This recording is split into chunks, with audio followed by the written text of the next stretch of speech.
অন্তর্বর্তী সরকারের সব সিদ্ধান্তের বৈধতা খতিয়ে দেখার নির্দেশনা চেয়ে করা রিটের শুনানি শেষ আদেশ বৃহস্পতিবার। একই সঙ্গে হামেদ টিকা নিয়ে অধ্যাপক মোহাম্মদ ইউনুস সহ সংশ্লিষ্ট ব্যক্তিদের ভূমিকা তদন্তের নির্দেশনা চেয়েও পৃথক রিট হয়েছে উচ্চ আদালতে এবং সেই রিটে সাবেক প্রধান উপদেষ্টা ডক্টর ইউনুস ও সাবেক সব উপদেষ্টা সহ ২৪ জনের দেশ ত্যাগে নিষেধাজ্ঞার নির্দেশনা চাওয়া হচ্ছে।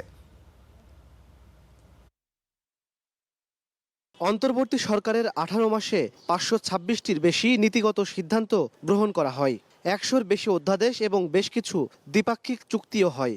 তবে সম্পাদিত ওইসব চুক্তি এবং সিদ্ধান্ত নিয়ে সমালোচনা ওঠে বিভিন্ন মহল থেকে। এমন বাস্তবতায় ডক্টর ইউনুসের শাসনামলের সব ঘটনার তদন্ত চেয়েছেন সুপ্রিম কোর্টের এক জ্যেষ্ঠ আইনজীবী। দায়ের করা রিটের শুনানি শেষে আদেশের দিন ঘোষণা করেন হাইকোর্ট। একটা কমিশন অফ ইনকোয়ারি চেয়েছি যে ইউনুস সাহেবের আমলে যা কিছু ঘটেছে একটা ইনকোয়ারি করতে। এই যে আমাদেরকে দাসত্বর মধ্যে নিয়ে গেছে আমেরিকার, বা এই যে টিকা বাচ্চারা মারা যাচ্ছে, কেন এইগুলি কিনা হয় না, এইসব টোটাল।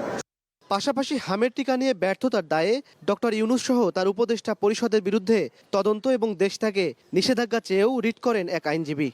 ডক্টর ইউনুস সহ যারা উপদেষ্টা ছিলেন তারা যেন দেশ ত্যাগ করতে না পারেন। এই যে হত্যাকাণ্ড, এটা পরিকল্পিতভাবে, কারণ হচ্ছে ডক্টর ইউনুসের আরেকটি ইনফরমেশন আপনাকে দেই, উনি শুধু এই বাংলাদেশ গ্রামীণ ব্যাংকের শেয়ার চেঞ্জ করেনি, সম্পদ ছুড়েছেন, সম্পদ নামে, যেটা আপনার নগদের মতো বিকাশের মতো একটা, যেটা কোটি কোটি টাকা লেনদেন করেছেন, আদম ব্যাপারে লাইসেন্স থেকে সবই দিয়েছেন।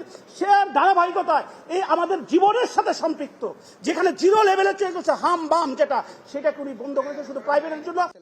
আরেক রিটে ডক্টর ইউনুসের শাসনামলে হওয়া টেলিকমিউনিকেশন নেটওয়ার্ক লাইসেন্সিং নীতিমালা ২০২৫ চ্যালেঞ্জ করা হয়।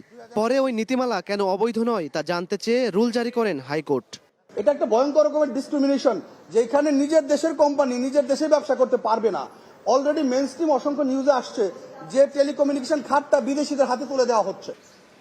এসব রিটের বিষয়ে চূড়ান্ত সিদ্ধান্ত দেবে উচ্চ আদালত। তবে অভিযোগ তুলে ভবিষ্যতে আইনি লড়াইয়ের পথ খুলে রাখলেন রিটকারীরা। ইমন মাহমুদ, স্টার নিউজ, ঢাকা।